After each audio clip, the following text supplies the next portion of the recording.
नमस्कार. मालिकेच्या आजच्या भागामध्ये आपल्याला पाहायला मिळणार आहे की राघवने मधूकडून तिच्या तोंडाने आत्तापर्यंत केलेल्या पापांची कबुली घ्यायचं ठरवलेलं असतं.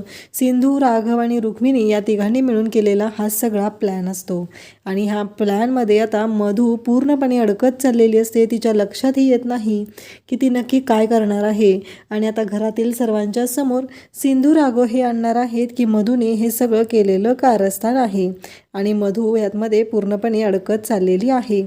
तर हे सगळं कशा पद्धतीनं होतं, काय झालेलं असतं नक्की हे आपल्याला पाहायला मिळणार आहे.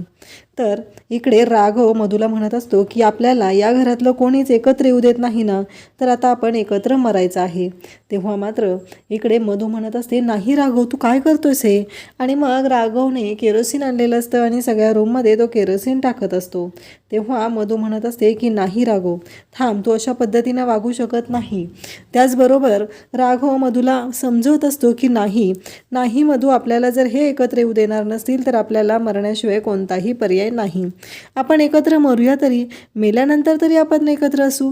असं म्हणत राघवने कपाटातील कपडे घेतलेले असतात आणि ते एका काठीला गुंडाळून लायटरने ते पेटवत असतो. त्याचबरोबर सगळ्या रूममध्ये त्याने तिथे केरोसिन टाकून घेतलेलं असतं आणि सगळ्या रूममध्ये तो आग लावणार असतो. इकडे राजश्री मात्र ओरडत असते की माझा राघव, वहिनी, माझ्या राघवला वाचवलं पाहिजे. वहिनी, तुम्हाला लक्षात येतंय का नक्की काय झालेलं आहे ते? अहो राघव, बघितलं का, कुठल्या संकटात सापडलाय आणि तुम्ही काहीच कसं करू शकत नाही. तेव्हा इकडे रुक्मिणी मात्र म्हणत असते की नाही ग राजश्री, शांत हो, तुला माहीत नाही आहे काय होणार आहे. तू शांत हो, थोडा दम धर. पण राजश्री मात्र ऐकायलाच तयार नसते. राजश्रीला काहीच माहिती नसतं. तिला राघवची काळजी वाटत असते. राघवने जर स्वतःला संपवलं तर काय करायचं, हा प्रश्न तिला पडलेला असतो. आणि म्हणूनच राजश्री ही रुक्मिणीला म्हणत असते, वहिनी, तुम्हाला कसं काय वाटत नाही. राघव तर तुमचा एवढा लाडका होता ना, मग तुम्ही अशा पद्धतीनं त्याच्याशी का वागत आहात? तर इकडे ऋतुजा आणि रेश्माही तिथं असतात. त्यांनाही काळजी वाटत असते. पण आता सिंधूने म्हणजे कृष्णाने सगळी प्रॉपर्टी ही तिची, आता कृष्णाने सगळी प्रॉपर्टी स्वतःच्या नावावर करून घेतलेली आहे. त्यामुळं खूपच मोठा प्रॉब्लेम क्रिएट झालेला आहे आणि यांना काहीच कळत नाही आहे. रुक्मिणी मात्र शांतपणे सगळी परिस्थिती हँडल करण्याचा प्रयत्न करत असते. परंतु आता कोणीही ऐकायला तयार नसतं. ही परिस्थिती खूपच विचित्र पद्धतीचं वळण घेत असते. लक्षातही येत नाही की आता करायचं काय आहे. आणि राघव मात्र तिकडे मधूला तिची लायकी दाखवत असतो. तिला दाखवून देत असतो की तिनं आत्तापर्यंत किती चुका केलेल्या आहेत, तिनं किती चुकलेली आहे. आणि राघवला काही करून मधूच्या तोंडून हे सगळं सत्य काढून घ्यायचं असतं. म्हणून राघव मधूला म्हणत असतो की नाही, आपल्याला आता संपवावं लागणारच आहे. आपण आता जगू शकत नाही. काहीही झालं तरी या घरातील लोकांना आपल्या दोघांचं नातं मान्य नाही. तेव्हा मधू म्हणत असते, तू काय बोलतोयस राघव, तुझ्या लक्षात येतंय का? अरे, आपलं नातं संपवणाऱ्या लोकांना घाबरून आपण आत्महत्या करायची आहे, आपला स्वतःचा जीव संपवायचा आहे. तुझ्या लक्षात येतंय का राघव? असं मधू बोलत असते. परंतु राघव ऐकायलाच तयार नसतो. शेवटी मधूने राघवच्या हातातील तो टेंबा घेतलेला असतो आणि त्याला शांत करत असते. राघव, शांत हो, तुझ्या लक्षात येत नाहीये ही परिस्थिती काय आहे ते. आणि सगळं झालेलं असतं ते म्हणजे रुक्मिणीने सिंधूच्या नावे म्हणजे कृष्णाच्या नावे प्रॉपर्टी केलेली आहे आणि त्यामुळं ह्या सर्व गोष्टी घडलेल्या असतात आणि त्यासाठी हे सगळं सुरू असतं. राघव मात्र शांतपणे सगळी परिस्थिती हँडल करण्याचा प्रयत्न करत असतो. पण मधूला मात्र ऐकून घ्यायचंच नसतं. राघव मधूला म्हणत असतो की आपल्याला जर ह्या घरातले एकत्र येऊ देणार नसतील तर आपल्याला जीव हा दिलाच पाहिजे, असं राघव सांगत असतो. पण मधू मात्र ऐकायला तयार नसते. मधू म्हणत असते, राघव, तुला कळतंय का? असं म्हणत तिने राघवच्या हातातील तो टेंबा स्वतःच्या हातात घेतलेला असतो आणि राघवला म्हणू लागते की नाही राघव, तू चुकीचा विचार करत आहे. तू अशा पद्धतीनं विचार करूच नकोस. तुझ्या लक्षात येत नाहीये काय झालेलं आहे ते. असं म्हणत ती राघवला शांत करत असते. इकडे राजश्री मात्र खूप चिडलेली असते आणि सिंधू म्हणत असते, काय चाललंय तुमचं हे सगळ्यांचं? तुम्ही शांत व्हा बरं सगळेजण, असं सिंधू सांगत असते. पण कोणी ऐकायलाच तयार नसतं. सगळेजण सिंधूला म्हणत असतात, तू गप्प बस ग, तुला काय कळतं यातलं, असं सिंधूला बोलत असतात. परंतु सिंधू म्हणत असते की अहो, काही नाही होणार. पण सिंधूचं कोणी ऐकूनच घेत नसतं. सिंधूने सगळी प्रॉपर्टी स्वतःच्या नावावर करून घेतलेली आहे हे रुक्मिणीनं सांगितल्यानंतर सगळ्यांना धक्का बसतो.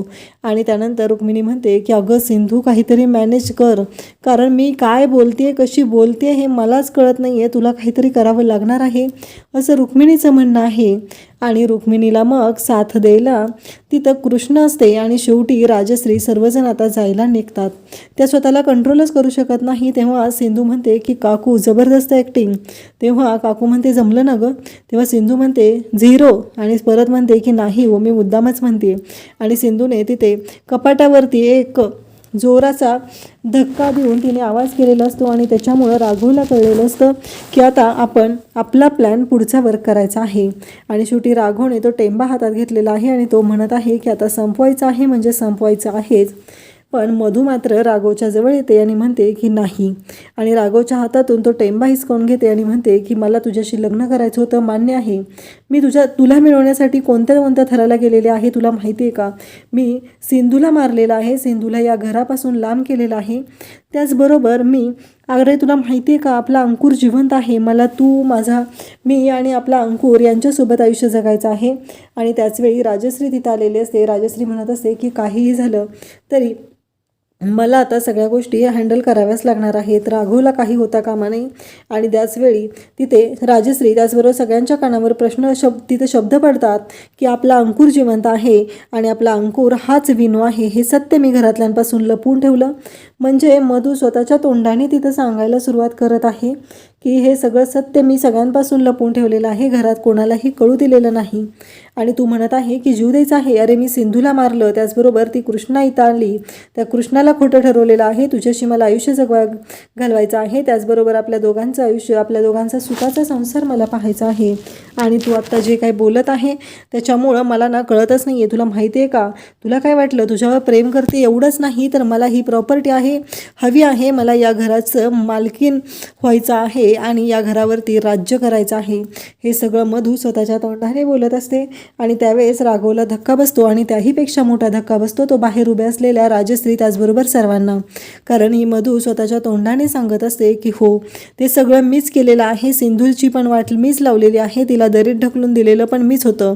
आणि हे सगळं करत मी तिलाच आता सगळ्यांच्या समोर खोटं पाडलेलं आहे. त्यावेळेस राघव म्हणतो काय बोलतेस तू मधू, एवढ्या खालच्या थराला जाशील तू, असं वाटलं नव्हतं कधी. म्हणजे मी तर तुला चांगली मैत्रीण मानत होतो, तुला एवढं समजून घेतलं, एवढ्या सगळ्या गोष्टी केल्या, पण तू एवढ्या खालच्या थराला जाशील असं स्वप्नातही वाटलं नव्हतं, असं राघव बोलत असतो. आणि मधूने आता राघवला धक्का दिलेला आहे आणि त्याला बाजूला ढकललेला आहे आणि त्याला सांगत आहे की मला या घरावरती राज्य करायचं आहे, मला ही प्रॉपर्टी हवी आहे आणि मी त्याचसाठी हे सगळं केलेलं आहे. हे स्वतःच्या तोंडाने मधू सांगत आहे. आणि तेव्हा मात्र सगळ्यांना धक्का बसतो. सगळेजण पाहतच राहतात. त्याचबरोबर राजश्री आतमध्ये येते, तिला राग आलेला असतो.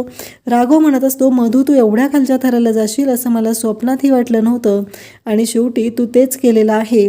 मला कधीच असं वाटत नव्हतं की तू असा काहीतरी विचार करत असशील. माझी एवढी चांगली मैत्रीण तू होतीस पण तू आज दाखवून दिलेलं आहेस. हे सगळं राघव बोलत असतो. त्यानंतर आपल्याला पाहायला मिळतं सिंधू ही साडी नेसून, म्हणजे कृष्णा ही आता मूळ सिंधू जी आहे त्या वेशामध्ये तिथं आलेली आहे आणि ती दाखवत आहे की तुला मी आता सोडणार नाही. आणि त्याचवेळी राजश्री तिथं समोर आलेली आहे आणि ती सांगत आहे अगं तू एवढ्या खालच्या थराला जाशील असं मला वाटलं नव्हतं. आमच्या विनूलासुद्धा तू आमच्यापासून दूर केलेला आहेस, आता तुला सोडणार नाही असं म्हणत राजश्रीने हे सगळं कानाखाली दिलेली असते मधूच्या. आणि मधूला सांगितलेलं असतं की एवढ्या खालच्या थराला जाशील असं वाटलं नव्हतं. मधूलाही विश्वास बसत नाही की हे काय होऊन बसलेलं आहे. आणि त्याचवेळी राजश्री म्हणते की तुझ्यासाठी मी ह्या कृष्णाला दूर केलं, तुझ्यावर विश्वास ठेवला, आमचा सगळा विश्वास तू खोटा ठरवला आहे. शेवटी आम्हाला दाखवून दिलेलं आहे की तुझी काय लायकी आहे आणि तुझ्या या सगळ्या गोष्टींमुळंच हे सगळं घडत आहे. हे सगळं बोललं जात असतं. सिंधू म्हणत असते की हा खरा तुझा चेहरा मला घरातील सर्वांच्या समोर आणायचा होता.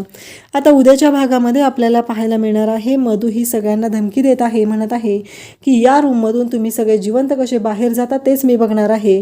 कारण त्या रूममध्ये ऑलरेडी सगळीकडे पेट्रोल टाकलेलं असतं आणि त्याचबरोबर तो टेंबा पेटवलेला असतो, भडका होणार असतो आणि तिथे हे सर्व घडत असतं. सगळ्यांच्या समोर ती बोलत असते की आता तुम्ही सगळे या रूममधून कसे बाहेर जाता हेच मी बघणार आहे. आणि त्याचवेळी मधू आता तिथून निघून जायचा प्रयत्न करत असते.